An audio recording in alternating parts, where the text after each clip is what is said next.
En primer lugar, quiero que veamos acá los estudios diagnósticos que se usan en el estudio y el diagnóstico de un, estoy redundando, ¿no? En el estudio diagnóstico de un trauma abdominal. Existen, miren, el LPD, que viene a ser el lavado peritoneal diagnóstico. No es lo mismo, pero se relaciona con la paracentesis diagnóstica. El término paracentesis ya saben que es solo aspirar, ¿no? Ponen una aguja, un pequeño catéter y aspiran. En cambio, lavado peritoneal, LPD, ya se refiere a introducir cloruro, una chocolateadita, y luego aspiran, lo lavan. De ahí viene el nombre, ¿no? La imagen está acá abajo a la izquierda. Esta es la imagen, ¿no? Se introduce un catéter, usualmente unos 2 centímetros por debajo del ombligo, a veces por disección, de preferencia por disección, por visión directa. En gestantes, datito, en gestantes debe ser 2 centímetros por encima del ombligo. Ya, así correspondiera a ser. Ya, el lavado peritoneal diagnóstico. O paracentesis diagnóstica. Aquí hemos dicho que no es lo mismo, pero está dentro de la misma secuencia. Luego viene la ecografía, o el nombre que se le suele dar en la mnemotecnia, en las siglas inglesas, el FAST, ¿no es cierto? Fast Focused Assessment Sonography in Trauma. Ya la palabra sonography ya está hablando de ultrasonido, ¿cierto? Así que ya no es necesario decir EcoFast. Si no dice FAST, probablemente solo debería decir ecografía. El FAST es una ecografía dirigida a 4 puntos. Es una ecografía rápida que se hace en una unidad de trauma. Los 4 puntos que se valoran en la ecografía son este espacio, las 4P. ¿Cuáles son? A ver, el espacio pericárdico, el espacio perihepático, periesplénico y el espacio pélvico. ¿Para qué buscan estos 4 puntos? Porque son zonas de acumulación de sangre. El objetivo de la ecografía es buscar líquido libre. ¿Ok? Muy bien. Ojo que es una ecografía bastante rápida, no se está explorando ese rato en una situación de trauma. Ah, mira, tiene un pólipo, lo miden de 2 centímetros, ¿no? Ah, mira, tiene quistes. No, se busca líquido libre, punto. Y eventualmente pueden explorar probables lesiones de vísceras sólidas, como el hígado y el vaso. Buscan líquido libre a su alrededor, pero también podrían explorar los órganos. La ecografía puede ayudar en lesión de esos 2 órganos. Hay un concepto que se llama el EFAST. El EFAST significa, no es electrónico, nada, es Extended Fast. Es un fast extendido, porque en el EFAST se agrega un quinto lugar, una quinta exploración, el tórax. Los campos torácicos, los hemitórax. No para ver taponamiento, el taponamiento cardíaco lo ven acá en la valoración del espacio pericárdico. Ustedes dirán, pero si es un trauma abdominal, ¿por qué está evaluando el corazón? Todos los traumas abdominales pueden comprometer tanto la pelvis como el tórax. Ya no se refiere a eso, se refiere a la evaluación de los costados, en los hemitórax. ¿Para qué? Para ver la posibilidad de que haya hemotórax. Por eso el EFAST, el Extended Fast. El objetivo siempre va a ser la valoración del líquido libre. ¿Ya? Encontrar líquido libre, como están viendo en la imagen del costado, ¿no? Están viendo el spleen, el vaso, el diafragma y acá líquido alrededor del vaso que seguramente corresponde a un sangrado. Entonces ahí es positivo una ecografía. ¿Cuándo es positivo el lavado peritoneal diagnóstico o paracentesis diagnóstica? Vamos a recordar los criterios. Recordar porque seguro que ustedes sí lo saben. Para empezar, que en el momento de la paracentesis diagnóstica obtengan más de 10 mililitros, ojo, dice 10, no 100, 10 mililitros de sangre, pero estoy hablando de sangre pura, ¿no? Sangre no diluida. Ponen su agujita, su catéter, aspiran y sale sangre del abdomen, listo. O sea, para que le salga por lo menos 10 mililitros de sangre, algo está sangrando un montón dentro de la cavidad. Positivo. Si no logran obtener 10 mililitros, de repente solo un poquito, entonces, para asegurarse, lavan la cavidad abdominal. Introducen por el catéter cloruro y luego lo aspiran, por eso se llama lavado. Ese lavado, ese líquido que van a aspirar, tiene que ir al laboratorio. Se manda al laboratorio y se analiza. Y los criterios de positividad de lavado peritoneal diagnóstico incluyen que el laboratorio les informe que hay más de 100.000 glóbulos rojos o eritrocitos por mililitro. Que haya más de 500 glóbulos blancos o leucocitos. ¿Ok? Más de 100.000 glóbulos rojos, más de 500 glóbulos blancos, más de 175 unidades internacionales de amilasa. Amilasa, que puede indicar que hay una lesión intestinal o biliar quizá, ¿no? Que haya presencia de gérmenes. Gérmenes positivo. No debería haber gérmenes, el líquido peritoneal debe ser estéril. Si encuentran gérmenes es porque hay salida de contenido intestinal, seguramente. Que haya bilis, también. Si hay bilis es porque el intestino o la misma vía biliar se ha dañado. Listo, entonces, o bien en la aspiración o bien en el lavado van a encontrar estos valores. ¿Ok? El otro estudio es la tomografía, que está a la derecha. Y la tomografía, bueno, aquí sí no tengo nada que decirles porque saben que la tomografía ya les va a determinar con bastante probabilidad el tipo de lesión, el tamaño y con mucha más seguridad que una ecografía. Es menos operador dependiente, ¿no es cierto? La radiografía también es útil y ahora vamos a ver en un momento cuándo. Listo, estos son algunos de los estudios. Cada uno de ellos tiene ventajas y desventajas. Por ejemplo, el lavado peritoneal diagnóstico tiene la ventaja de generar un diagnóstico rápido, precoz. ¿Por qué? Porque es fácil de hacer, o más que fácil, se puede hacer dentro de la misma unidad de trauma. No necesitan pasarlo a una sala de operaciones, no necesitan llevarlo a ningún otro ambiente. Por eso el diagnóstico es rápido. Es altamente sensible, porque si ustedes aspiran y sale bilis, ya pues hay una lesión. Ahora, no es muy específico, porque si sale contenido intestinal, ¿y ahora de qué parte?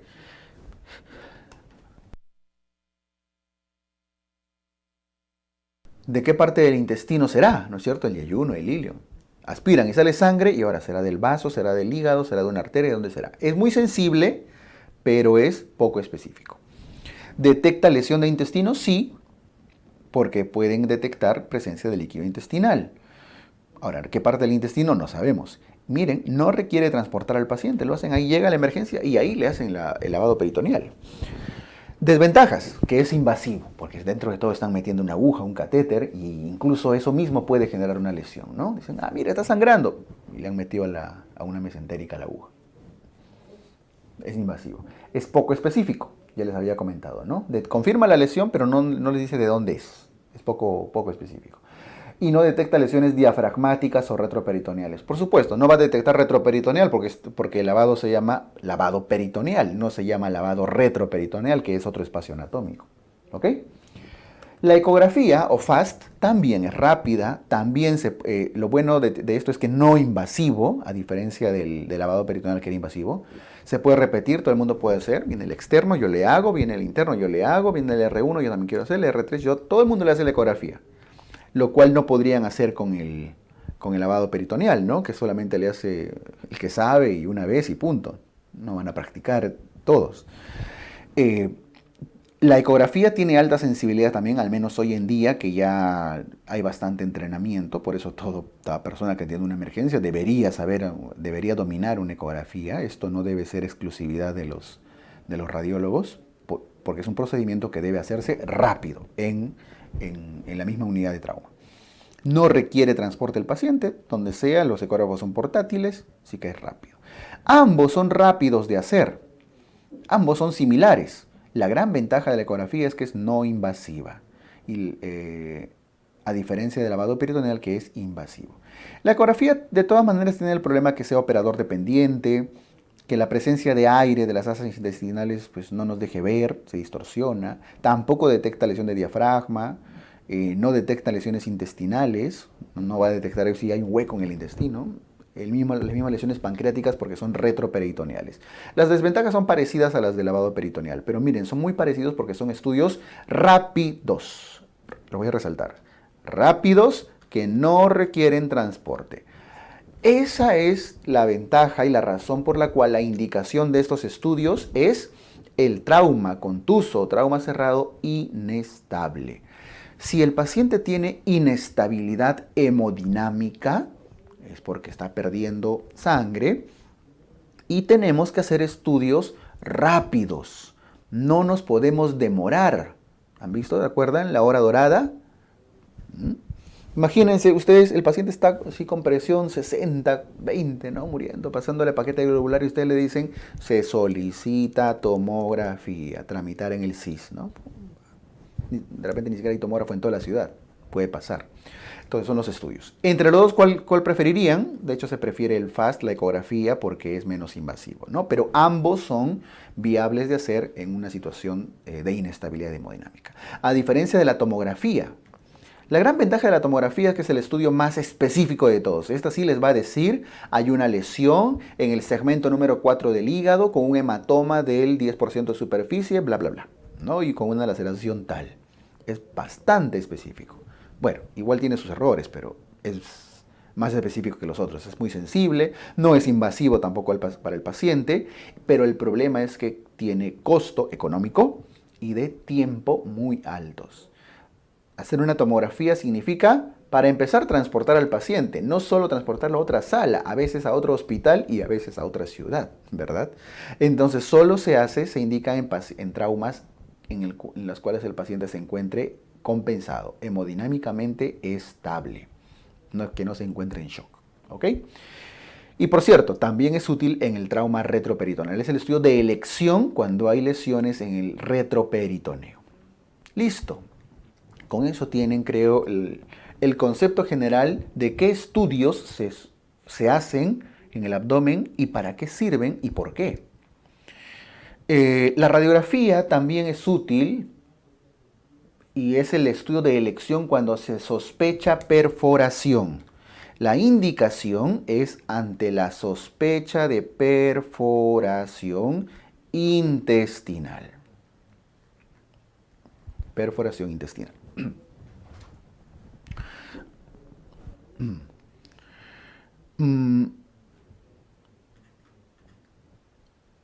Cuando hay sospecha de perforación intestinal, usualmente se sospecha esto porque a la percusión suele haber matidez.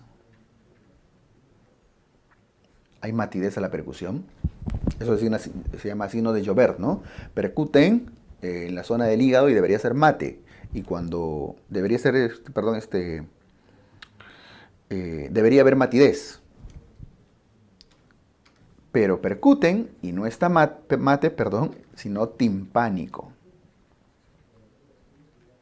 Mate es el hígado, pero cuando hay aire ya se vuelve timpánico, ¿no es cierto? Pérdida de la matidez. Eso se llama signo de Joubert. Cuando tienen clínica y en general sospecha de que está perforado, toman una radiografía y van a encontrar el hallazgo que es el neumoperitoneo. Aire en la cavidad abdominal, ¿no? Ahí se ve la elevación de los hemidiafragmas, el famoso signo de alas de gaviota, ¿no? La elevación de los hemidiafragmas con una radiolucidez debajo. La presencia de neumoperitoneo en una radiografía es indicación de cirugía porque les está confirmando que hay una perforación en alguna parte, no saben dónde. Aquí ya no tienen que pedir, no, que un lavado, que una tomografía, no. Una radiografía positiva, neumoperitoneo, es indicación de cirugía. ¿Ok? Listo.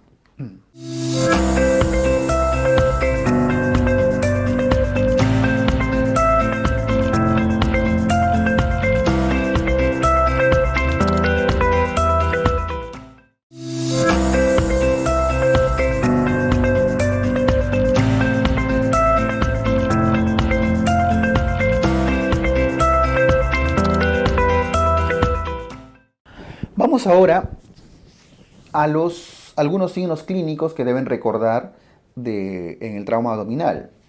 El signo de Cullen y Gray-Turner, ambos, si bien Cullen es más característico de la pancreatitis, en general ambos pueden aparecer cuando hay lesiones retroperitoneales. Cullen, no olviden que es la equimosis periumbilical, ¿no? Típico de las pancreatitis necróticas hemorrágicas, ¿no? Y más común, incluso en trauma retroperitoneal, es el signo de Gray-Turner, en el cual hay equimosis en los flancos. Son dos flancos, hay dos equimosis, ambos lados. ¿Ok? Gray-Turner en los flancos. Este sí es un poco más más característico del trauma retroperitoneal. El signo de Cullen puede aparecer, pero es más común en lesiones pancreáticas, como les decía. Otros signos que vale la pena saber es el signo de Fox. El signo de Fox es una equimosis. Esto no es el flanco, sino la zona cercana a la zona inguinal. ¿Ok? Signo de Fox. El signo de Fox también es característico de lesiones retroperitoneales, sobre todo cuando se trata de lesiones, rupturas de aneurismas aórticos o lesiones aórticas en general. Traumas retroperitoneales aórticos. ¿Ya?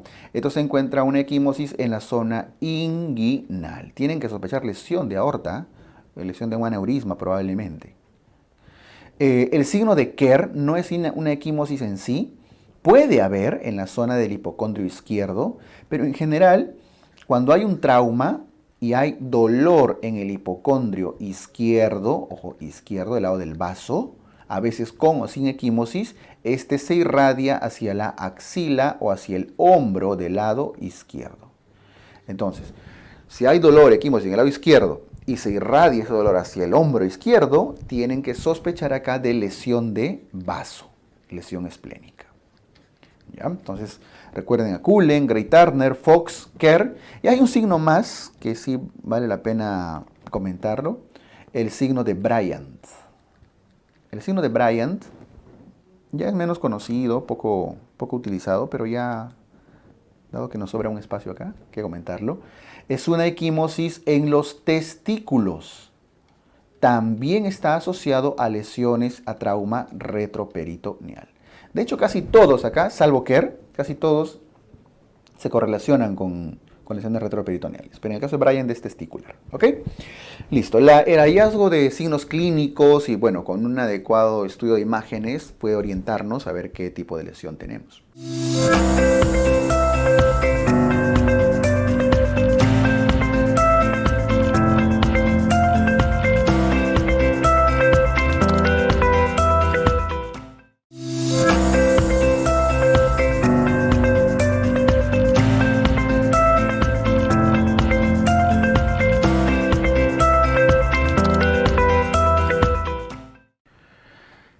Esta parte es importante. Miren, las consideraciones quirúrgicas que se debe tener en el trauma abdominal. ¿A qué me refiero? ¿Cuándo operar un trauma abdominal? Versus de cuándo observar. ¿Cuándo opero versus cuándo no lo opero? Hay una lista en la guía de ATLS de más de 20 criterios para abordar un abdomen en el contexto de un trauma, pero lo podemos resumir en tres criterios. ¿Cuándo opero? Cuando hay inestabilidad hemodinámica. Hemodinámicamente estable, y eso es funciones vitales, ¿no? Cuando hay perforación intestinal. Ojo, no solo funciones vitales, en el caso de la inestabilidad hemodinámica, sino también pérdida constante de hematocrito. ¿Ya? Es una forma indirecta también de describir pérdida sanguínea, ¿no? Cuando hay perforación del intestino, signos clínicos o radiológicos de que el intestino se ha perforado. Y cuando hay peritonitis. ¿Ok? Incluso diagnosticados clínicamente, inestable, perforado con peritonitis, cualquiera de los tres, indicación quirúrgica muy probablemente. ¿Y cuando observo? Cuando hay lo contrario. El paciente se encuentra hemodinámicamente estable, no tiene signos de perforación y por supuesto no tiene tampoco signos de peritonitis. Entonces, ¿cuándo opero versus cuándo observo? ¿Ya? ¿Por qué es importante tener en cuenta esto? Porque muchas de las preguntas de toma de decisiones en trauma se resuelven si ustedes tienen este criterio.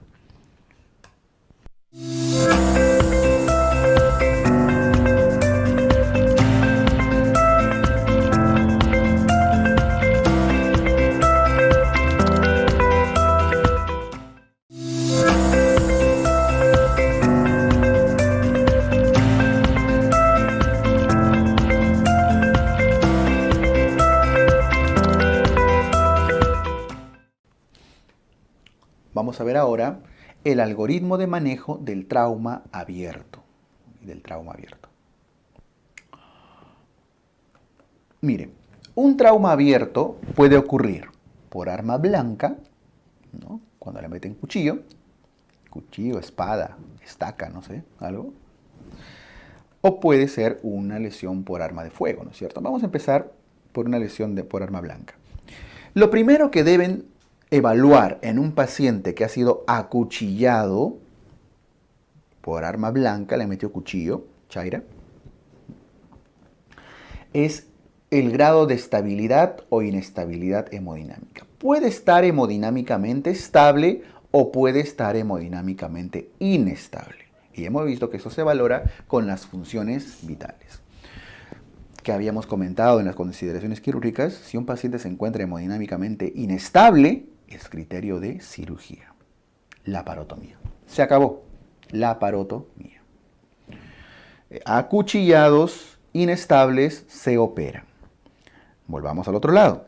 ¿Qué pasa si el paciente se encuentra hemodinámicamente estable? Pues ahí tienen que hacer algo. Está estable. Imagínense, un acuchillado, viene un choro. ¿Cuál es la historia, no? Ustedes la conocen. Choro, así viene de las 3 de la mañana, la emergencia, con un cuchillo clavado en el abdomen, ¿no? Ahí viene. Y tranquilo, el choro está ahí esperando, ¿no? Está grabando su TikTok, sin miedo al éxito, voy a salir de esta, vamos por más. O haciendo su colita en el CIS, esperando, tranquilo. Y a la viejita del costado dice, señora, por favor, preferencial, pase usted primero. Está estable. ¿Lo operarían? No. A este paciente, este choro que está acuchillado y hemodinámicamente estable, tienen que explorarle la herida para ver si esa lesión es penetrante o no. ¿Ok? Si es una lesión, si al explorar la herida encuentran, usualmente se hace bajo sedación bajo infiltración anestésica o incluso podría ser bajo sedación. El hecho de que esté bajo sedación no significa que lo estén operando. A veces lo sedan solamente para poder tener la factibilidad de explorarlo bien. Si es una lesión penetrante, o sea, llega a cavidad abdominal, si es penetrante, listo, entra dentro de los criterios. Inestabilidad, penetración, perforación y peritonitis, ¿no? Si es penetrante, entonces lo operamos, laparotomía. Si se dan cuenta, es simplemente criterio lógico. Pero si es no penetrante, listo, está hemodinámicamente estable, está no penetrante y seguramente no tiene signos de peritonitis, observación, evolución clínica. Punto. Listo, está sencillo y si se dan cuenta no tienen que memorizar nada. Solamente saber que si está estable, explorar la herida, ¿no? Y eso es una de las cosas que más viene. La otra situación es que sea por un arma de fuego, ¿no? Le meten un misil acá. Si lo han baleado a este paciente, regla casi general. Las lesiones por arma de fuego, el trauma abdominal por arma de fuego, prácticamente todos se operan. Laparotomía. A menos que, cuando se decide observación, cuando el paciente no tiene signos de que la bala haya penetrado a la cavidad abdominal y se encuentre hemodinámicamente estable. O sea, los criterios que ya sabemos. ¿Qué? ¿Una bala puede haber no penetrado? Por supuesto. La bala puede haberse quedado en la pared abdominal. Imagínense una persona gordita, obesa mórbida, ¿no? Que tiene una pared abdominal así de ancha, ¿no? Ahí está el ombligo y ahí están los intestinos. Estamos hablando de este grosor de pared abdominal. Le meten la bala y la bala se queda ahí, ¿no? Se queda en el camino. O entró por un lado y ¡fum! Pasó por otro, por la tangente. Están caminando y ¡fum! Ven una bala pasar por delante por la barriguita. ¿Verdad? Una bala tangencial. Son situaciones en las cuales no ha entrado a la cavidad. Si pueden demostrar que es no penetrante, tangencial, por ejemplo, entonces no hay criterio quirúrgico y encima tiene que estar, por supuesto, hemodinámicamente estable, ¿ya? Entonces no es gordura, ¿no? Es un blindaje. Estamos blindados. Bien, chicos, es raro, no es común que eso suceda, que una lesión por arma de fuego esté estable, que sea no penetrante. En esos casos, evidentemente, va a ir a observación. Si no menciona nada de eso, y las preguntas van a ser muy sencillas porque se los va a aclarar, Si no menciona nada de eso, el paciente va directo a laparotomía. Punto. Ese es el manejo del trauma abierto y como ven está bastante sencillo. Por cierto, lo más común, los órganos más frecuentemente lesionados en el caso de arma blanca es el hígado. Y en el caso del arma de fuego es intestino delgado. Ahora, si no les dicen qué agente ha sido, si solo les hablan de trauma abierto, en el mundo hay más lesiones por intestino delgado. Y tiene que ver con la violencia, ¿no? Con la violencia en general. Hay más baleados que acuchillados. Bien, aquí influyen de hecho las guerras, los actos de violencia, ¿no? Incluso en nuestra zona de la selva, Brae y demás. Bien, esto con trauma abierto.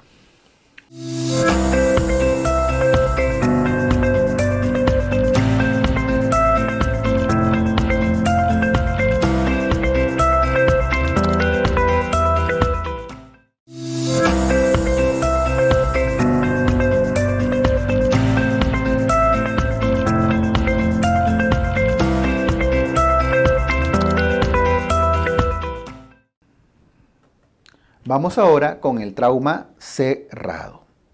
Y aquí hay que corregir, ¿no? Trauma cerrado o contuso. Al trauma cerrado también se le llama trauma contuso. ¿Ok? La mayoría ocurren por accidentes de tránsito. La mayoría, hoy en día al menos.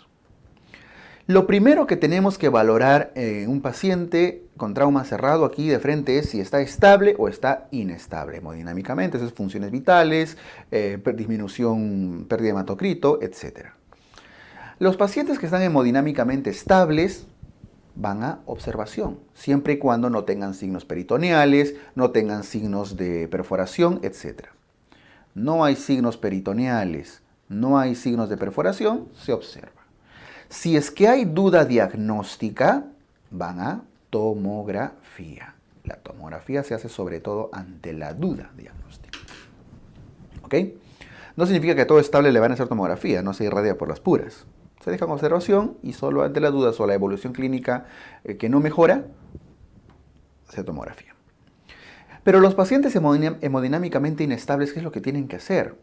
Ahora, aplica también para trauma abierto. Lo primero que se hace en un paciente hemodinámicamente estable, la primera medida, y eso se pregunta examen, es reposición hídrica de volumen. Y no olviden que el volumen se repone con cristaloides, ¿verdad? Con cloruro de sodio, lactato de Ringer, solución de Hartmann, etc. No con coloides, sino con cristaloides. Tampoco se repone volumen con paquete globular en la reposición inicial. Después, ya si no responde con paquete globular, con cristaloides, ya se puede optar por paquete globular, pero al inicio es cristaloides. Y aquí viene la pregunta: ¿qué pasa si no responde a la reposición de volumen? No responde.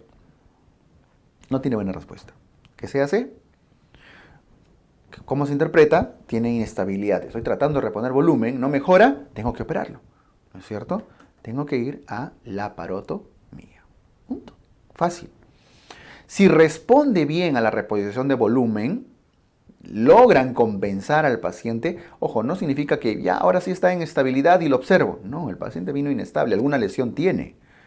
Le reponen volumen, hay buena respuesta, ahí donde dice más, entonces hay que confirmar que tiene una lesión abdominal. ¿Qué tal si la lesión no está en el abdomen? Tienen que confirmarlo. ¿Y cómo lo confirman? ¿Cuáles eran los estudios para pacientes hemodinámicamente inestables? FAST, es decir, ecografía, o lavado peritoneal diagnóstico. De preferencia, FAST. Voy a poner 3 cruces acá, que es la prioridad, la ecografía. ¿Ok? Lo estudian. Ya saben los criterios de positividad, que haya líquido libre o lo de lavado peritoneal. Supongamos que sale positivo el FAST, listo, se opera. Indicación de la laparotomía, porque ya están encontrando criterios de positividad. Y si el estudio sale negativo, ecografía negativa, le lavan la cavidad, sale negativo. ¿Qué sospechan? Un lavado negativo. No hay nada en la ecografía. Pueden sospechar que el problema no está en la cavidad peritoneal, sino en la cavidad retroperitoneal, que no tiene comunicación. Si sus estudios salen negativos, sospechamos de lesión retroperitoneal. ¿Y qué se hace en estudios retroperitoneales? En lesiones retroperitoneales, ¿cuál era el estudio de elección? Tomografía. TAC. Una tomografía tóraco-abdominopélvica. Hacen su scan. Sale positiva la tomografía. Listo, lo operamos.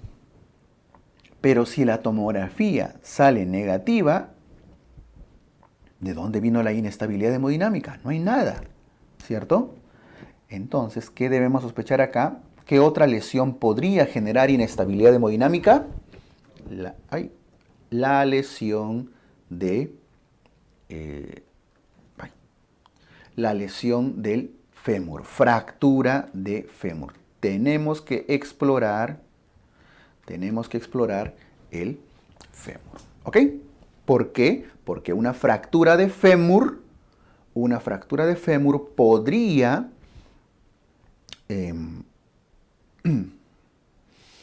lesionar la arteria femoral y esa puede estar generando la inestabilidad hemodinámica, ¿ok? Después de abdomen es lo que puede generar inestabilidad hemodinámica, ¿ok? Muy bien.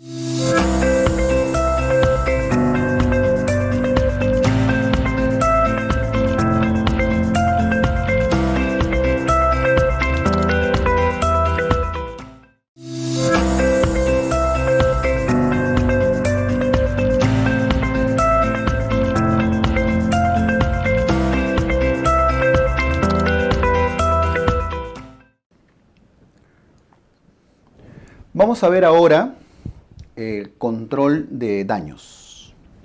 ¿Qué significa control de daños? ¿Qué significa este concepto? Control de daños corresponde a maniobras que se realizan en el paciente ante situaciones ante una situación en la cual el paciente se encuentre con alta probabilidad de morir por el trauma que ha sufrido, ¿cierto? Usualmente se hace control de daños en aquellos pacientes que tienen la triada letal, o llamada también triada de la muerte, ¿no? ¿Y en qué consiste la triada letal? La triada letal corresponde a pacientes que tienen estos tres criterios: acidosis metabólica, coagulopatía, trastorno de coagulación, e hipotermia. Acidosis, coagulopatía y hipotermia. Estos tres criterios hacen que un paciente con politraumatismo no pueda ser sometido a una cirugía, digamos, de larga duración.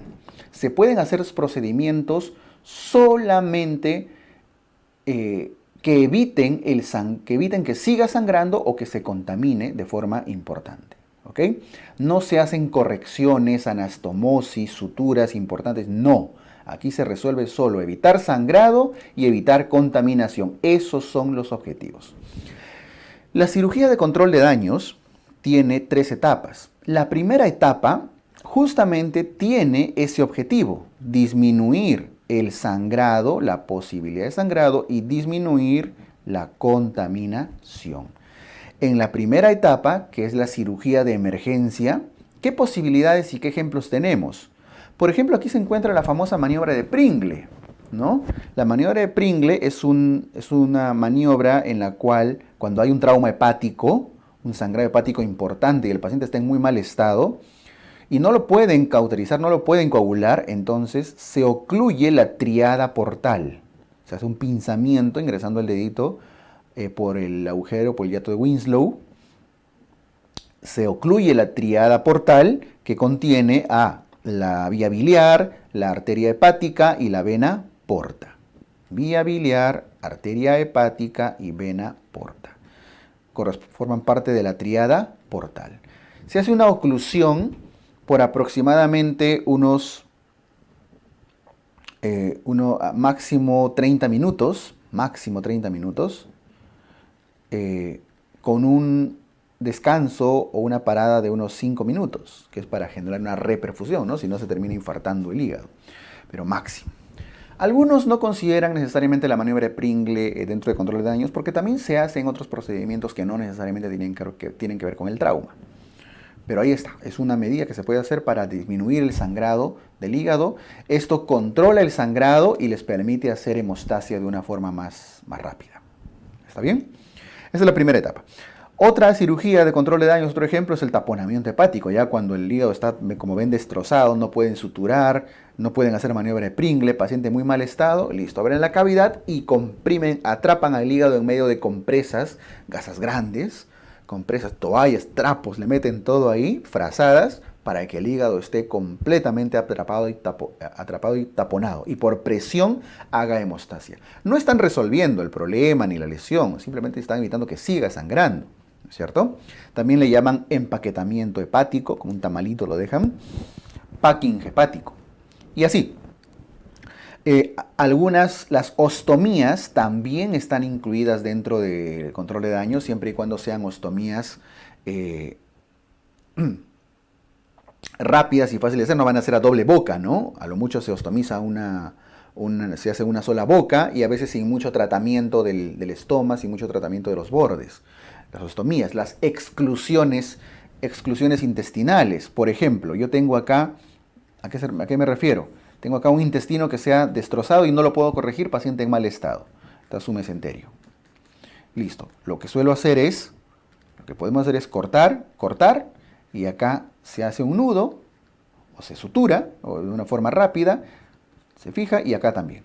Listo. Y el paciente se va así, con su intestino separado. Así se va a la UCI después. Obviamente no por mucho tiempo, porque si no eso va a terminar reventando, ¿no? Pero a veces el paciente está tan mal que es lo único que podemos hacer. No se hacen anastomosis, no se hacen correcciones que impliquen tiempo al paciente. Y además que está en tan mal estado, que esa anastomosis pues va a ser de licencia prácticamente con seguridad, ¿no?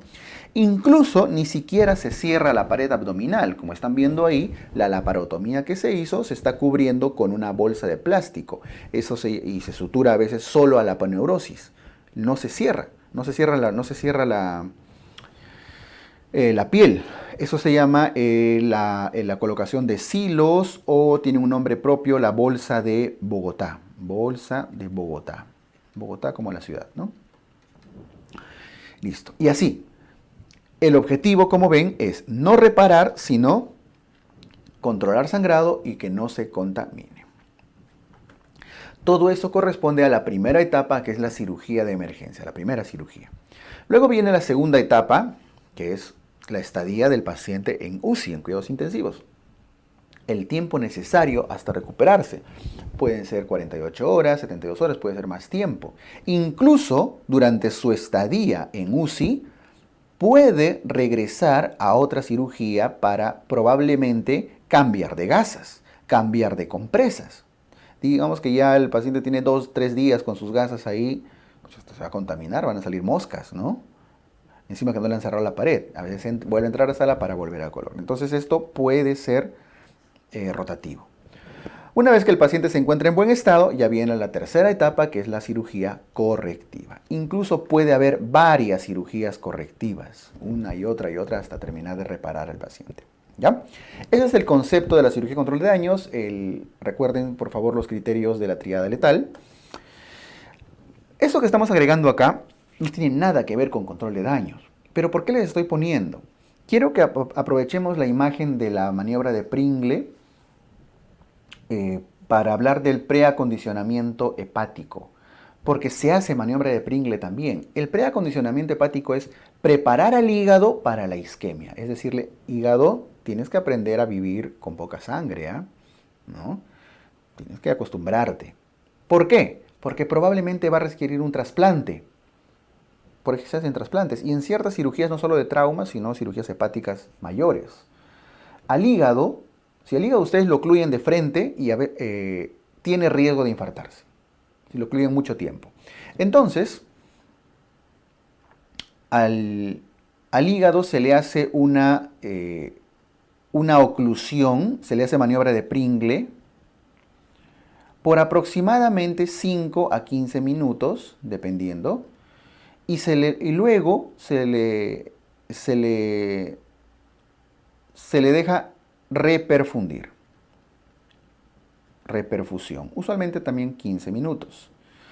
Ya. Lo ideal es hacer este acondicionamiento en poco tiempo. Lo ideal es 5. Vamos a tomar el valor menor, ¿ya? Si bien puede ser más tiempo, dependiendo de las condiciones del paciente en general. Lo ocluyen, le hacen su pringle y luego dejan que reperfunda. ¡Bum! Vuelve a llenarse de sangre el hígado. Y dicen, ah, entonces ya sabes lo que es vivir con poca sangre, con poco oxígeno. Sí, ya esos 5 minutos me enseñaron, ¿no? Fue su entrenamiento, fue el tráiler. ¿Ok? Ahora hígado, ahora sí viene lo bueno. Listo, lo pueden ocluir por 30 minutos. En una cirugía de emergencia no pueden hacer mucho eso porque el paciente está en mal estado. Por eso es control de daños. Pero en una cirugía electiva, como un trasplante, sí pueden hacer estos ciclos.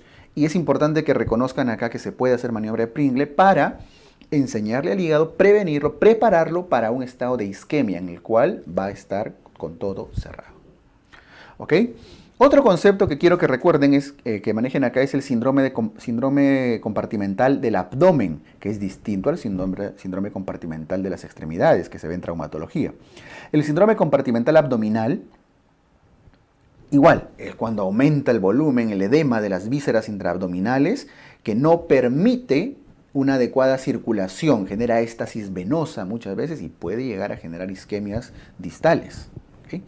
El síndrome de compartimento abdominal se confirma el síndrome de compartimento o compartimental abdominal se diagnostica con una presión intraabdominal mayor a 20 milímetros de mercurio.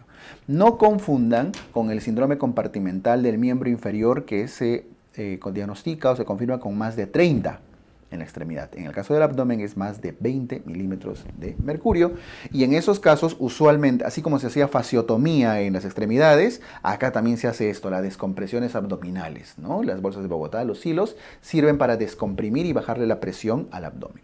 ¿Ok? Listo, esto con control de daños.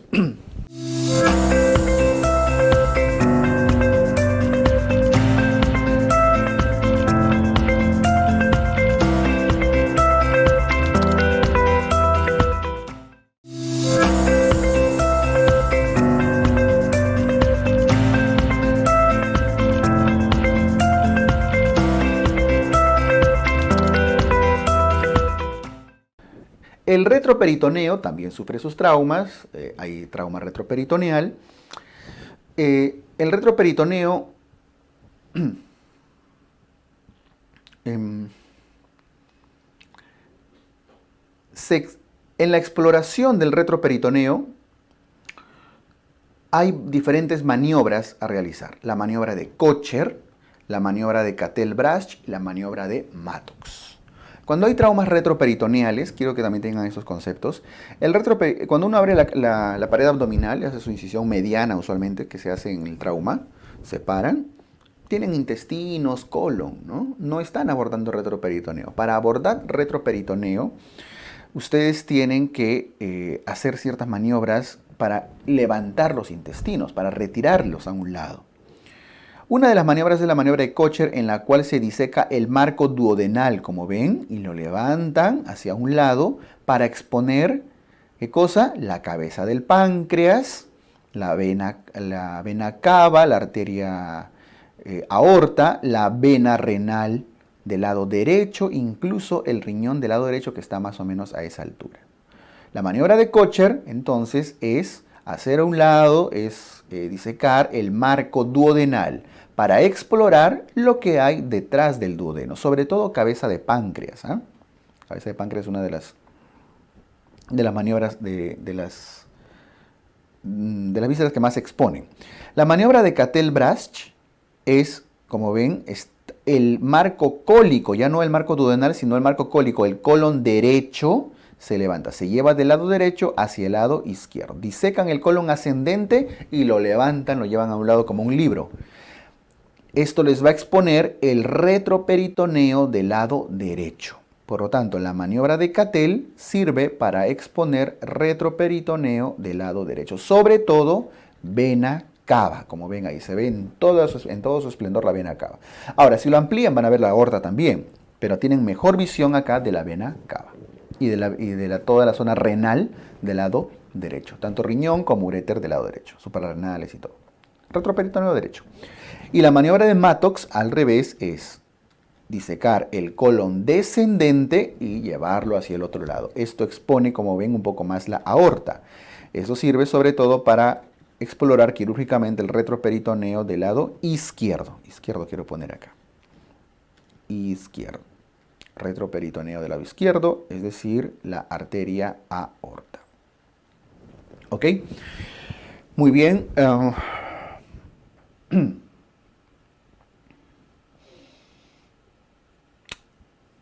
Siguiendo con temas del trauma del retroperitoneo, deben recordar los hematomas retroperitoneales. Los hematomas retroperitoneales son acumulaciones de sangre, ¿no? Colecciones sanguíneas que aparecen en el retroperitoneo después de un trauma. El retroperitoneo se divide en 3 zonas. Primero tienen que trazar una línea a la altura de las 2 espinas ilíacas anterosuperiores, ¿no? Están viendo ahí. Ahí está, trazan una línea horizontal. Y sobre esa línea horizontal, 2 líneas verticales, ambos lados del ombligo. Y eso divide arriba en una zona central, zona 1, en 2 zonas 2, a los costados, y la zona inferior, la zona 3. De todas estas zonas, la zona más explorada quirúrgicamente es la zona 1. En la zona 1 ustedes van a encontrar, ¿qué cosa? Van a encontrar al páncreas principalmente, al duodeno, partes del duodeno, incluso a los grandes vasos, a la vena cava sobre todo. Esta zona 1 siempre es de exploración quirúrgica cuando diagnostican hematomas retroperitoneales. ¿Y cómo diagnostican? Con tomografía. No olviden que es el estudio de elección para ver lesiones retroperitoneales. ¿Ok? Las zonas 2, donde están los riñones y las glándulas suprarrenales, al igual que la zona 3, donde están los vasos ilíacos, ambos son de manejo conservador. Observación, manejo conservador. ¿Cuál es el que sí o sí se explora quirúrgicamente? El hallazgo de hematomas en la zona 1, sobre todo.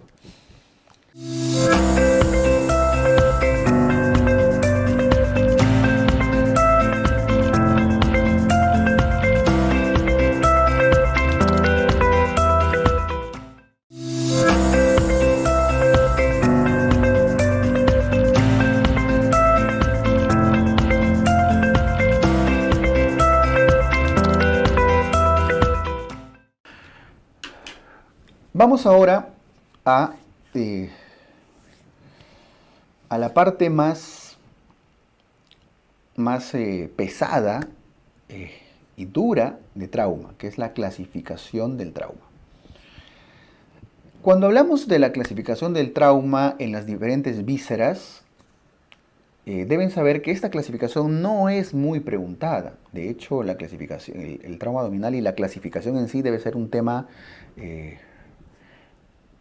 amarillo-rojo, ¿no? O sea, poco preguntado, salvo hígado, que lo preguntan con cierta regularidad. Más viene la atención primaria, la evaluación primaria del paciente politraumatizado, el ABCDE, el manejo del trauma abierto, el manejo del trauma cerrado, etc. Pero esta parte de trauma abdominal de la clasificación es muy raro. El tema es que en el último examen vino clasificación del trauma renal, por ejemplo, ¿no? Hace 2, 3 años vino clasificación del trauma hepático. Entonces, sí les puede asegurar preguntas poco comunes, pero sí puede venir. Y aquí sí van a tener que memorizar la clasificación de varios de los órganos, no necesariamente de todos, de los principales. Pero vamos a buscar formas prácticas de aprendernos esto. Veamos el vaso, el trauma esplénico. El trauma esplénico, el trauma de vaso, tiene un grado 1, ¿no? Un grado 2, de la segunda imagen, un grado 3, las dos son grado 3, las dos imágenes del centro, abajo grado 4 y grado 5. ¿Qué significa tener un grado 1? Miren que el vaso, al igual que el hígado y muchos de los órganos, pueden sufrir laceraciones o pueden sufrir hematomas. Quiero que diferencien bien esas dos lesiones. Laceración se refiere a ese corte, a la herida. Hematoma se refiere a la colección de sangre. En realidad las laceraciones son heridas por contusión, no son heridas, eso lo diferencia de las heridas cortantes. Una cosa es una herida cortante con cuchillo y otra cosa es que hace esa herida porque se golpeó. Eso es una laceración. Usualmente tiene bordes irregulares. Entonces, la mayoría de vísceras van a ser o corte, herida por laceración o hematoma. Y un grado 1, ¿cómo se caracteriza? El grado 1 de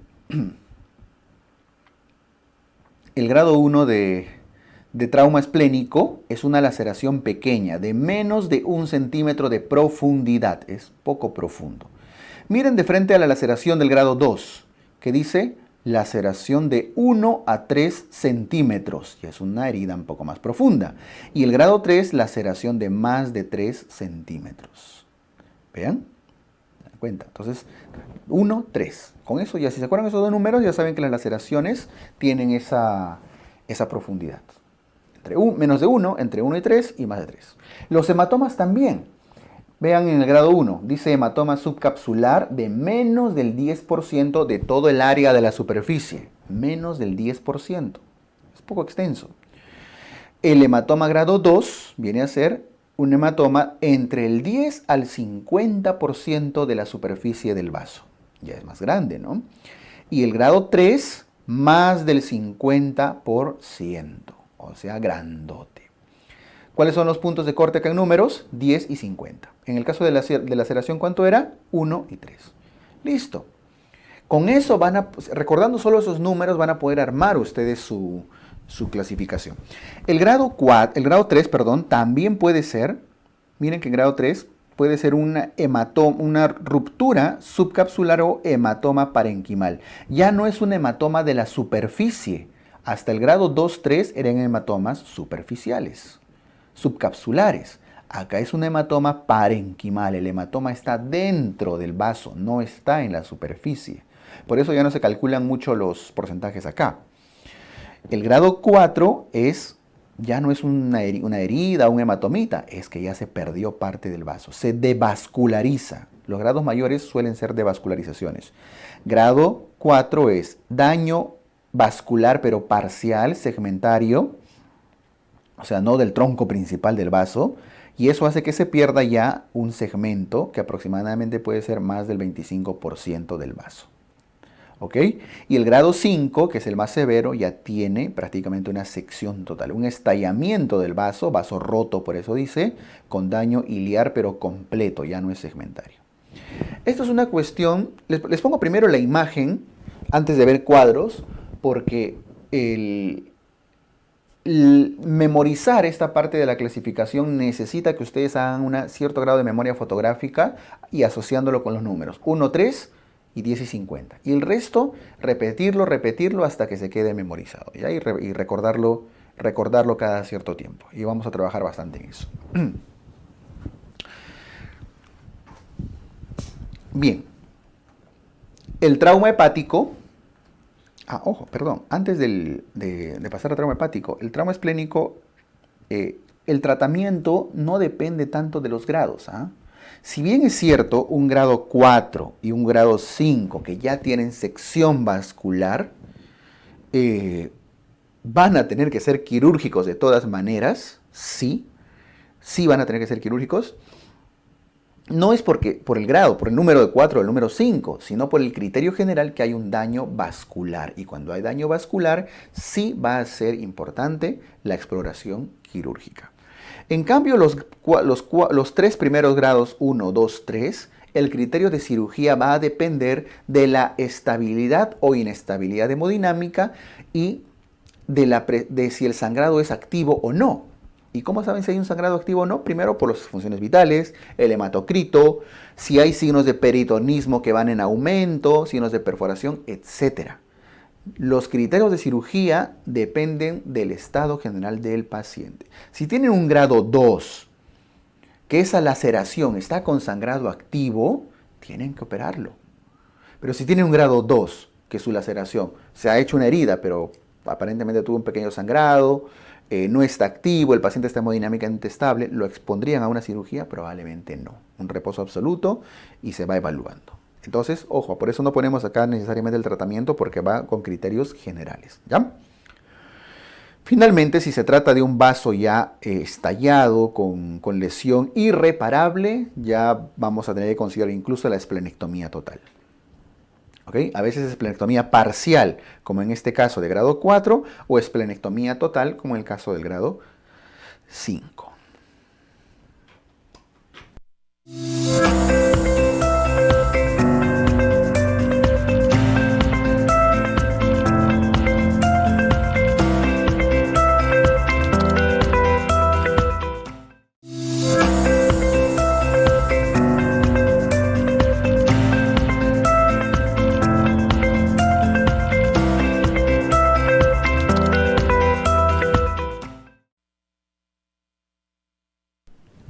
El trauma hepático, el trauma del hígado, tiene casi la misma secuencia de clasificación del vaso. Solamente que este sí tiene 6 grados. Miren, ahí está. Miren que tiene hematomas y laceraciones. Si se dan cuenta, el hematoma también es muy similar al vaso. Hematoma en grado 1, subcapsular, no expansivo, afecta menos del 10% de la superficie, igualito al vaso. Vamos al grado 2, un hematoma que ya puede ser intraparenquimal o subcapsular, no es expansivo y afecta entre el 10 a 50% de la superficie. Y habla de diámetro, menos de 2 centímetros de diámetro. ¿Okay? El hematoma del grado 3 ya es un hematoma de más del 50% de la superficie. Y el hematoma grado 4 ya es un hematoma roto, con sangrado activo, con hemorragia activa. Entonces, si solo hablamos de hematoma, vean, grado 1, menos del 10%. Grado 2, entre el 10 al 50%. Grado 3, más del 50%. Y grado 4, hematoma roto, con sangrado activo. ¿Ok?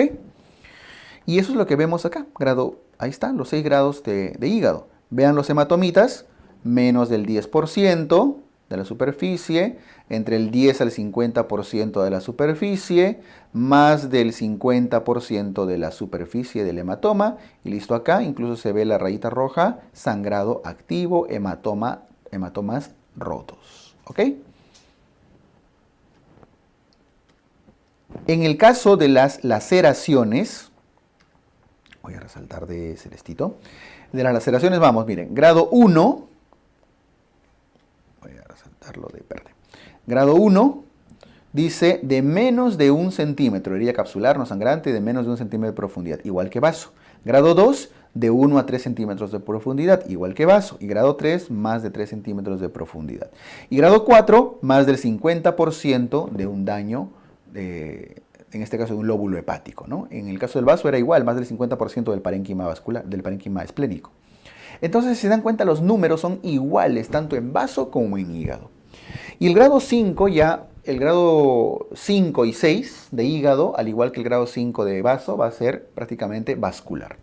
Destrucción parenquimatosa que afecta el 50% del lóbulo hepático. ¿Ya? O sea, ya hay un daño importante, acá está la imagen. 50% del daño hepático, o más del 50% incluso. Y puede haber ya una lesión de vasos, de venas hepáticas, retrohepáticas, lesiones venosas. Acá. Y el grado 6 ya es la lesión total, la sección de todo el hilio hepático, por lo tanto el hígado ya se infarta. Abulsión hepática. ¿Se dan cuenta? Es muy similar al trauma esplénico, muy parecido. Listo, entonces deben recordar que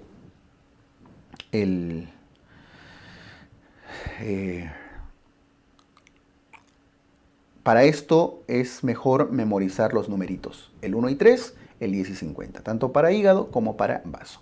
Los criterios quirúrgicos acá son los mismos.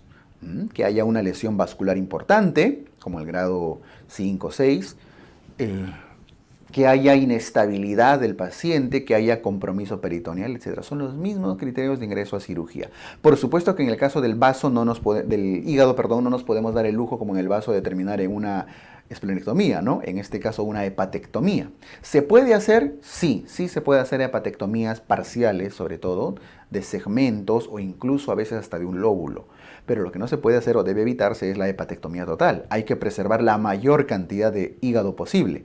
Por eso en las maniobras de control de daños, muchos de los procedimientos están orientados a la maniobra de Pringle, el taponamiento hepático, etc. ¿Ok?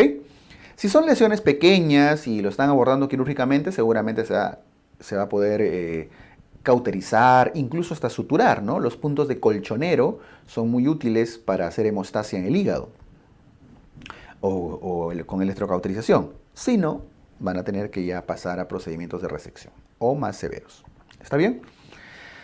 Listo, esto con el trauma hepático y su clasificación. Ya hemos visto algunas de las maniobras de control de daños también.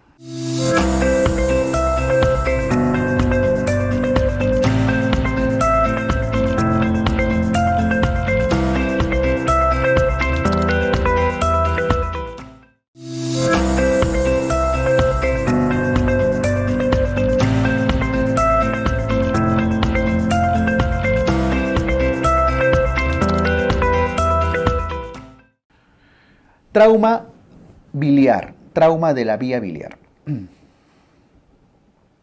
El trauma biliar,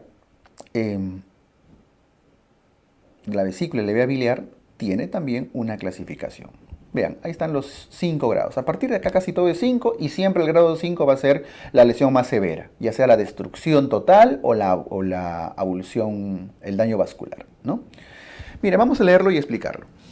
Contusión o hematoma de la vesícula o la tríada portal.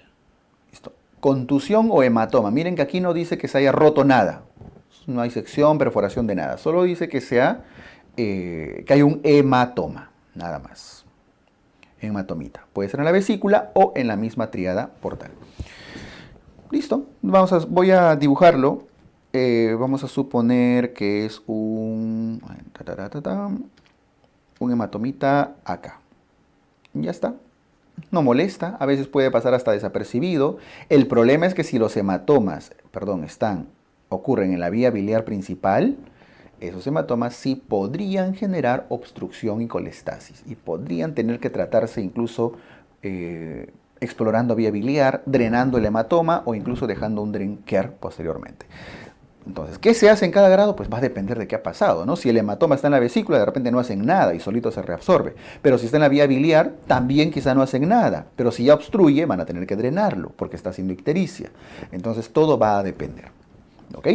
El grado 2, vean, es una abulsión parcial de la vesícula en el lecho hepático. Abulsión es desprendimiento, ¿no? Rotura en el lecho hepático. Además de laceración o perforación de la vesícula. ¿Okay? Se puede lacerar o perforar la vesícula, se desprende del hígado, pero ojo, es parcial. Listo, voy a dibujarlo acá. Es como si pasara esto, ¿no? Ahí está. Una desprendida acá. Incluso hasta podría haberse hecho un huequito, la vesícula. ¿Qué hacemos? Ya, pues ya terminamos la colecistectomía, ¿no? Solito se ha operado, así que lo terminamos de cortar. Colecistectomía. Se dan cuenta que es lógico, ¿ah? No necesitan memorizar. Un grado 2, donde hay una abulsión parcial, termina en cole-lap. Un grado 3, donde hay abulsión completa de la vesícula, vamos a marcarlo acá, abulsión completa de la vesícula, incluso con el cístico que se puede haber lacerado, ahí está, el grado 3. ¿Qué hacen? Ya está, pues ya se operó solito, se disecó. A lo mucho tendrán que cauterizar lo que está sangrando del hígado un poco, porque se ha desprendido la fuerza, y le ponen sus clips al cístico. Listo, se operó y lo terminan de sacar. Por lo tanto, cole-lap o colecistectomía, ¿no? Ya no necesariamente laparoscópica, pero colecistectomía, ¿ya? Grado 4 y 5 sí son importantes que tengan el concepto. Miren hasta acá, el 2 y el 3 son problemas vesiculares, parciales o completos, y en ambos casos vamos a terminar sacando la vesícula, que no es un órgano vital. El 4 y el 5 sí tienen importancia, porque dice laceración ya es herida, hueco, laceración parcial o completa de los conductos hepáticos, de menos del 50% del hepático común o del colédoco. Y de una vez hago el grado 5, más del 50%. Es más, le pongo mayor o igual al 50%. ¿Ok? Entonces, si yo dibujo acá el colédoco o la vía biliar, el hepático común, vamos a suponer que este es el cístico. Si la lesión es de menos del 50%, significa que si acá trazo la línea media, el eje de la vía biliar, la lesión es, ahí está, no sobrepasa la línea media. Eso es un grado 4, menos del 50%. Y grado 5 es de más del 50%, o sea, podría ser total, más del 50%, independientemente de la ubicación. Esto sí es importante que sepan el manejo de cada uno de ellos. Y es como criterio general. En grado 4, donde solamente ha sido menos del 50%, mientras no haya pasado la mitad, ustedes debridan los bordes. No olviden que las laceraciones tienen bordes irregulares. Entonces, cortecito, cortecito, lo afinan. Eso se llama debridar bordes. Y lo suturan. Terminan haciendo una suturita. Acá. Por supuesto, con su Drenker. Siempre su Drenker. Y su suturita, solamente dejan el huequito chiquito para que salga después el Drenker, ¿no? Listo. Se puede reparar. El problema de... Entonces acá, ¿qué ponemos de tratamiento en grado 4? Debridación más rafía más Drenker, ¿verdad? Pero si es un grado 5, veamos, si es un grado 5... ahí sí ya no pueden debridar y suturar y rafiar ni dren ni nada. Eso ya no sirve. Tienen que extirpar la vía biliar, cortar todo y conectarlo con el yeyuno. ¿Qué tan radical? Sí, la vía biliar ya no sirve. Esto aplica no solamente para trauma por accidentes, por agresiones, qué sé yo. Están haciendo una colelap, están con su laparoscopio ahí, ¿no? Y le dicen, interno, ¿quieres operar? Sí. Ya. Gracias, doctor. Por favor, corta ahí el cístico. Corta el cístico y plum, no era el cístico, era el colédoco, ¿no? Vía biliar principal. Ay, la desgracia. ¿Qué hacemos? Vemos, si es una lesión pequeña, vamos a tener que rafiar, dejarle un dren y todo. Pero si se pasó más allá de la mitad, ya fue. Sacar toda la vía biliar y ese rato, ya sea abierto laparoscópico, hacerle su Y de Rux para conectar el yeyuno.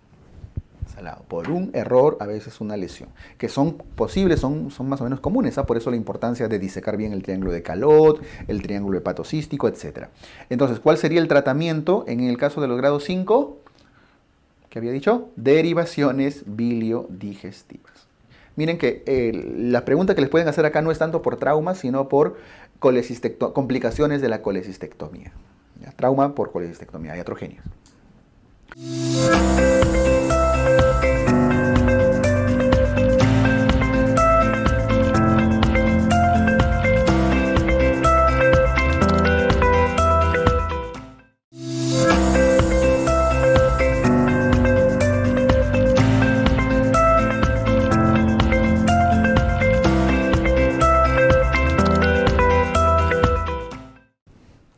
Vamos al trauma pancreático. Trauma pancreático.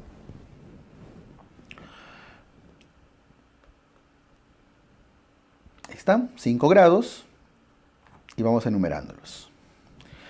El tema con el páncreas va a depender un poco de la lesión o no de los conductos. Quiero agruparlos. El 1 y 2 lo agrupo con el 3 y 4 aparte. Vamos a ver las imágenes. Este es el 1, este es el 2, este es el 3, este es el 4 y este es el 5. Ya está. Miren que el grado 1 y 2 tienen hematomas y tienen laceraciones. Pero lo característico del 1 y el 2 es que no se lesiona conducto pancreático. Miren, lean el 1. Hematoma menor, ya hematoma chiquito. Contusión sin lesión ductal. Se golpea y no hace lesión de conducto. Laceración superficial, o sea, un cortecito, se ha hecho una herida, se ha hecho el páncreas, pero sin lesión de conducto. Eso es grado 1. Vean las imágenes. La primerita, un hematoma pequeñito o una heridita, pero en ambos casos no hay compromiso o al menos no hay sección del conducto. Es lo más leve que puede pasarle al páncreas. Miren el grado 2. Hematoma mayor o laceración mayor, incluso dice abajo, pero sin lesión ductal. No hay lesión de conducto. Listo, ahí está el hematoma, ahí está la herida más grande y tampoco se lesionan los conductos en ninguno de los dos casos. La diferencia entre el 1 y el 2 simplemente que arriba la lesión es menor y abajo es mayor, pero no hay lesión de conducto. Eso lo hace fácil. ¿Te lo operarían?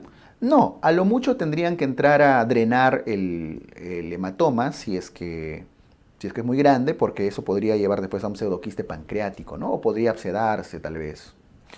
Depende.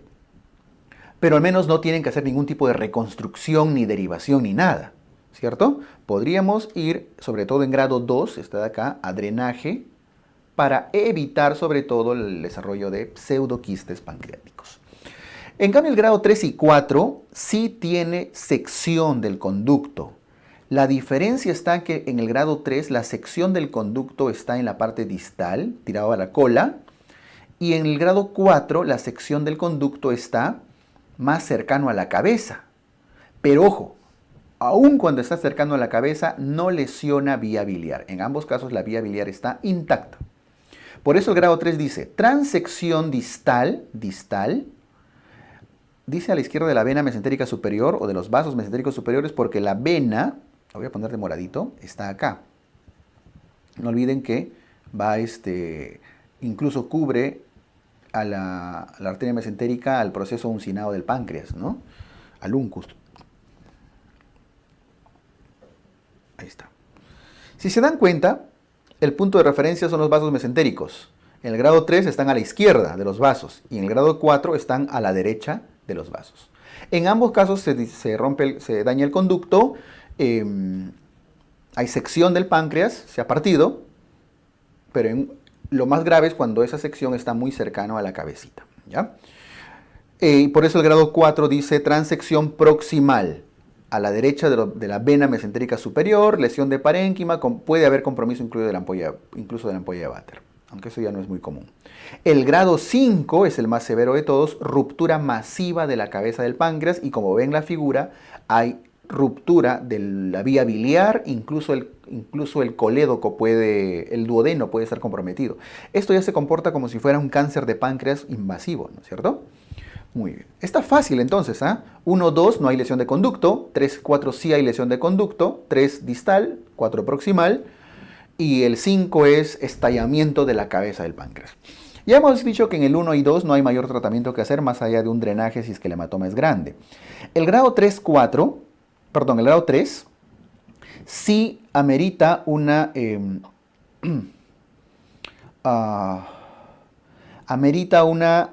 sección, ya no van a reconstruir el conducto, ¿no? El conducto pancreático es muy frágil, delgado y pueden terminar en pancreatitis severas.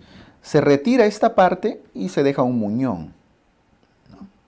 Puede ser, es válido, una pancreatectomía distal, ¿cierto? Además voy a ponerlo acá, pancreatectomía distal. Pero en el grado 4 no pueden botar todo ese pedazo de páncreas que se ha desprendido. Es mucho páncreas, tiene funciones endocrinas y demás, ¿cierto? El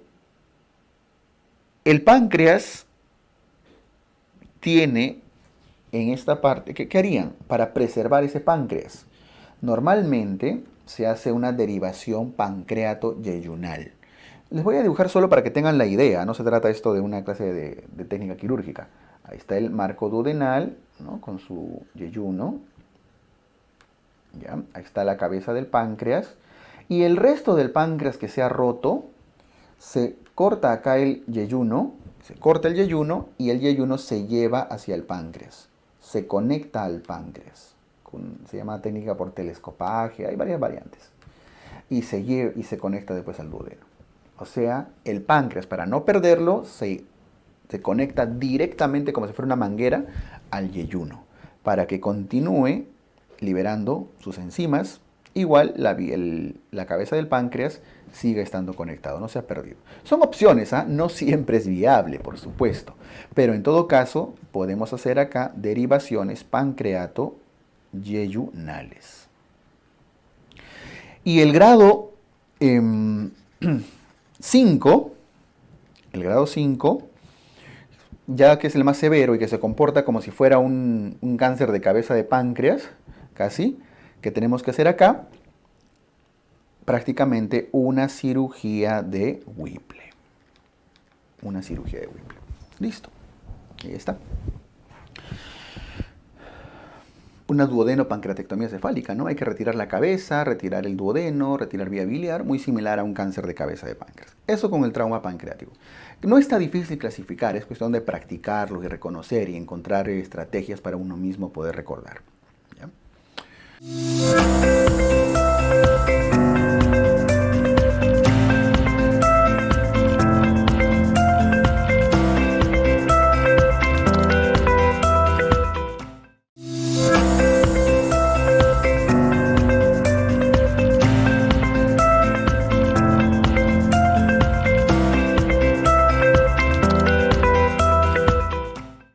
Vamos con el trauma intestinal.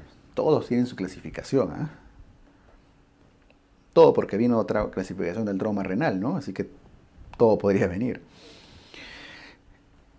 Un momento les voy a hacer un esquema, porque esto sí se entiende mejor con un esquemita. Vean que el intestino puede hacer hematomas, laceraciones, lesiones vasculares. Esto es un segmento de intestino, ¿ya? Ambas paredes, y esto es su irrigación, su mesenterio. Vamos a continuar hasta acá. ¿Qué dice grado 1? Grado 1 dice hematoma, contusión o hematoma sin devascularización. Y esto es un hematoma en la pared. Ya está. Un hematomita. Más grande, puede ser más grande, se puede hinchar. Ya, si quieren lo voy a hacer. Un hematoma se ha hecho. Ok, grado 1. Pero un grado 1 también puede ser laceración parcial de la pared sin perforación. Ahí está. Un huequito se hizo, ¿no? Pero no lo perforó, ojo, ¿ah? De repente solo le hizo una heridita por encima, muy superficial. Eso es grado 1. Grado 1. Vamos al grado 2. ¿Qué sería grado 2? Dice laceración completa del espesor de la pared. Atraviesa la pared, pero afecta menos del 50% de la circunferencia. Ok, trazo línea media, el eje del intestino. Puede ser yeyuno, ileón, colon, ¿ah? Y dice es menos del 50%. Listo, le hizo acá un hueco, pero no llegó a la línea media. Menos del 50%. Eso es grado 2. ¿Qué dice grado 3? Laceración completa que afecta más del 50%. Uy, ya se pasó la línea media. Ahí está, grado 3. Luego grado 4, ¿qué dice? Laceración total. Total del espesor. Lo voy a hacer de verde, a ver. Total. Ahí está. Se seccionó todito. Eso es grado 4. ¿Y qué dice grado 5? Sección de intestino con pérdida de segmento tisular o devascularización de un segmento intestinal. La cosa es que se pierde vascularización y todo esto se pierde. Se pierde segmento, usualmente por devascularización. Eso es grado 5. En el grado 1 no hacemos gran cosa. En el grado 1, a lo mucho, a veces hay que drenar el hematoma, porque un hematoma que no se drena en el intestino, ¿qué puede hacer? Puede ser cabeza de invaginación, puede ser un foco de invaginación intestinal en un adulto, ¿eh? Puede ser. Por ahí que esta lesión chiquita lo pueden rafiar, de ser necesario, rafía. El grado 1 no trae mayores complicaciones, a veces podrían no hacer nada. El grado 2-3 sí. En el grado 2-3 hacen, voy a usar un color, a ver, celeste. Tienen que debridar los bordes, igual que lo que habíamos comentado en colédoco, y luego suturar. O sea, quedaría así, ¿no? Más o menos. Ahí. Bueno, más chiquito. Así. Debridación más rafía. Lo mismo en el grado 3. En ambos casos, 2 y 3, el procedimiento es debridar y rafiar. Y en el grado 4 y 5 no se debrida ni se rafía. Se hace en general resección de segmentos intestinales. Voy a hacer el ejemplo con el 5. Cortan todo el segmento, incluyendo su mesenterio, y luego anastomosan. Es diferente a debridar y rafiar. Aquí hacen resección más anastomosis. Sobre todo resección, ¿no? Porque podrían no anastomosar. No siempre se puede anastomosar. Ahorita vamos a comentar eso. ¿Fácil? En realidad es fácil, es cuestión simplemente de practicarlo, revisarlo. Esa es la clasificación. Ahora, voy a borrar porque hay unos dibujitos que quiero mostrarles. Miren, grado 1, cosas facilitas. Grado 2, 2 y 3, debridación con rafía. Y grado 3, 4, 5, resección intestinal con posible anastomosis, ¿no? Todo esto depende del tamaño. Menos del 50%, más del 50%, total y daño vascular. Ustedes acuérdense palabras clave, no memoricen toda la tabla. En los repasos vamos a encontrar formas más prácticas de recordar estas clasificaciones. Ahora miren, voy a borrar un ratito el dibujo. Ya, sorry, ¿no? Si no lo copiaron, luego revisan el video y ahí está. Pero igual, lo que está mostrando acá es lo mismo, En realidad lo estoy borrando para ver las imágenes, solo que lo iban a entender mejor con el esquema. Miren, la reparación de un grado 1 es una rafía simple. Grado 1, rafía. Los puntitos sencillos. Pero miren la reparación del grado 2, que por cierto es la misma que se hace para el grado 3. Debridan los bordes, es una regularización de bordes, y luego rafían. Es lo que les he dicho. Debridación más rafía. ¿Ok? Los bordes eran irregulares, lo enderezan un poquito y lo cosen. ¿Acabó? Aplica para 2 y para 3.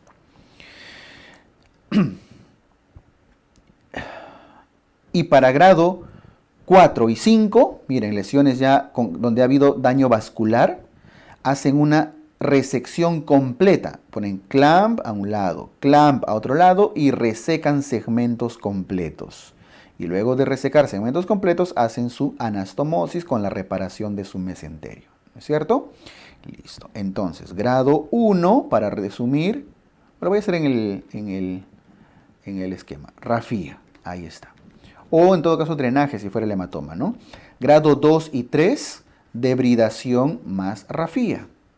Y grado 4 y 5, resección más anastomosis. Listo, ahí está. Sencillo.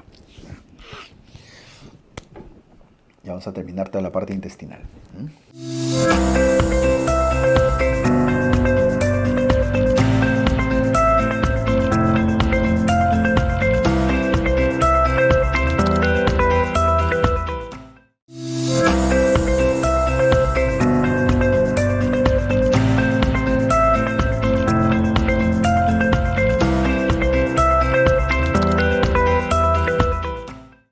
Duodeno. Vamos con trauma duodenal. Miren el trauma duodenal. Es muy similar a intestino, Muy similar, muy similar al resto del intestino delgado, yeyuno, ilion, colon que habíamos visto previamente. Igual, puede tener hematomas o laceraciones. El único detalle es que como el duodeno tiene 4 porciones, cada una de ellas tiene una particularidad. Pero vamos a hacerlo fácil. El grado 1, hematoma, como en todos los grados 1, una porción única del duodeno. De una vez veamos al grado 2. En el grado 2 el hematoma es de más de una porción. O sea, es decir, en el grado 1 hay un hematomita, digamos, acá, en la pared de la tercera porción, y en el grado 2 es un hematoma que involucra de repente 2 porciones, ¿no? Segunda y tercera porción. El problema de los hematomas cuando son muy grandes es que pueden generar obstrucción intestinal en el duodeno. Vómitos. Sobre todo el de grado 2, ¿no? Este hematoma grande puede generar obstrucción intestinal. Y da un signo radiológico característico. Como se acumula sangre debajo de esos pliegues de Kerkring, debajo de esos plieguecitos que habíamos visto en anatomía, se forma una imagen en la radiografía como si fuera circular, que es el signo del resorte enrollado, que es característico de los hematomas duodenales. Bueno, la cosa es que el trauma duodenal, los hematomas pueden generar obstrucción, pueden generar vómitos. Y muchas veces esos vómitos, esos hematomas no se reabsorben con tanta facilidad y terminamos necesitando incluso hasta nutrición parenteral. ¿Ya? Voy a poner acá, entre comillas, NPT, nutrición parenteral, porque el paciente no tolera el el alimento y a veces demora mucho tiempo reabsorberse o incluso tenemos que entrar a operar para drenar a veces. Estoy hablando de hematomas grandes. Vamos a las laceraciones. Laceración grado 1 dice laceración parcial de la pared sin perforación, igual que todas las laceraciones grado 1 intestinales que acabamos de ver. O sea, un cortecito chiquitito, ¿no? Superficial. Vamos al grado 2, menos del 50% de la superficie. Es decir, lo que ya habíamos visto, ¿no? Si trazan una línea media, ahí está, menos del 50%. Igual que el resto del intestino. Y vean el grado 3. Dice laceración de más del 50%. Y aquí viene la yuca, ¿no? La cosa difícil. Cada una de las porciones, primera porción, segunda porción, tercera porción, cuarta porción, tienen su valor. Recomendación, si les preguntan duodeno, va a venir segunda porción, porque es la importante, porque es donde drena la vía biliar y el páncreas. Así que es la única que tienen que saber. Y es igual que el grado 3 de intestino, más del resto del intestino, más del 50%, como ven. ¿Recuerdan intestino un ratito? Grado 2, menos del 50%. Grado 3, más del 50%. Así que no hay nada de especial que memorizar. Grado 4 era total. Ya, pues acá dice más del 75%. Más del 75% es ya prácticamente total, ¿no? Así que acá, incluso puede dañar, como ven, la ampolla de váter o la vía biliar común. Y grado 5 ya es una destrucción completa de la zona duodenal. Así que la clasificación es muy parecida, muy parecida al resto de intestino y prácticamente en todo lo que estamos viendo. Acuérdense el número, 50% en este caso. El problema del duodeno es que tiene la vía biliar al costado.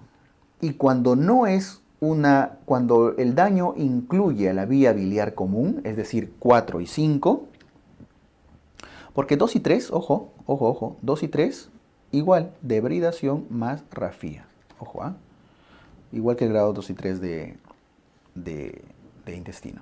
Pero grado 4 o 5, que ya tiene compromiso de la ampolla de váter, de extrusión total, daño del complejo DPS duodeno pancreático o pancreato duodenal, igual, acá podrían considerar como si fuera un trauma de páncreas una probable cirugía de Whipple. Podría ser.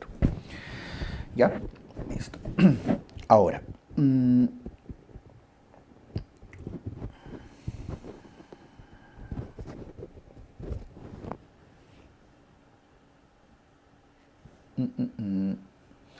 detalle que tienen que recordar acá en duodeno es que cuando las lesiones son muy severas, entrar a operar acá, ¿qué significa?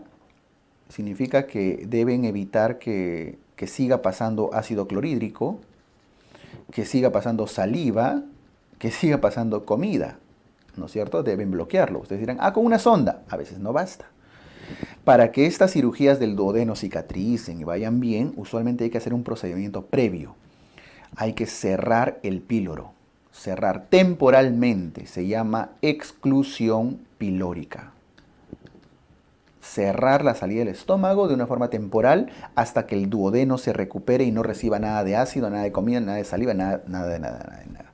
Y el paciente usualmente se alimenta por nutrición parenteral o a veces si es que se puede, por administración directa al yeyuno. A veces.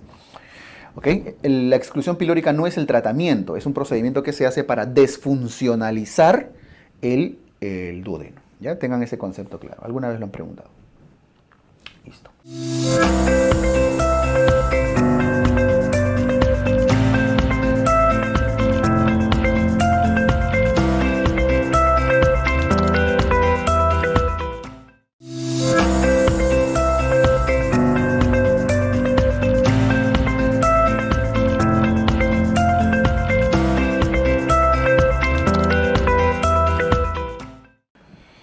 Y para cerrar el tracto gastrointestinal, el trauma rectal. Trauma de recto. Trauma rectal. El recto tiene también su clasificación. Y van a darse cuenta que es la misma que el duodeno y que el resto del intestino. Con un pequeño detalle. Además, ya ni siquiera lo vamos a dibujar. Dice, hematoma, contusión o hematoma sin devascularización, igual que el resto del intestino. Laceración parcial del espesor de la pared, o sea, una heridita superficial, como el resto del intestino. Grado 2, laceración de menos del 50%. Entonces ya saben lo que viene en grado 3, ¿no? Grado 2 menos del 50%, grado 3 más del 50% de la circunferencia. Es decir, bueno, ya los estoy escuchando, lo voy a dibujar. Ahí está la línea media, grado 2 y grado 3, ¿cierto? Y el grado 4, nuevamente, como en todo el intestino, laceración o sección total. Con un pequeño detalle que acá sí es característico de las lesiones del recto. Lesión del periné. Obviamente en el intestino no hay periné, ¿no? Si ya compromete el periné, grado 4. Y el grado 5, como en todos los grados 5, estallamiento, daño vascular con pérdida de un segmento de recto. ¿Listo? Prácticamente es lo mismo que el resto del tracto gastrointestinal. Un detalle, cuando hay lesiones de recto, nuevamente, ¿qué tenemos que hacer? Cuando había en el duodeno hace un rato, ¿qué hacíamos? Desfuncionalizábamos. ¿Cómo? Excluyendo el píloro, con una exclusión pilórica. ¿Cómo desfuncionalizamos el recto ano acá para tratar las lesiones severas de ano? De recto ano, y eso incluye el anito, con una colostomía. La colostomía no es el tratamiento, pero es el procedimiento que hay que hacer para que las heces salgan por otro lado y todo esto se pueda ir reparando progresivamente. ¿No es cierto? Muy bien. Igual que en el duodeno se hacía exclusión pilórica. Muy bien.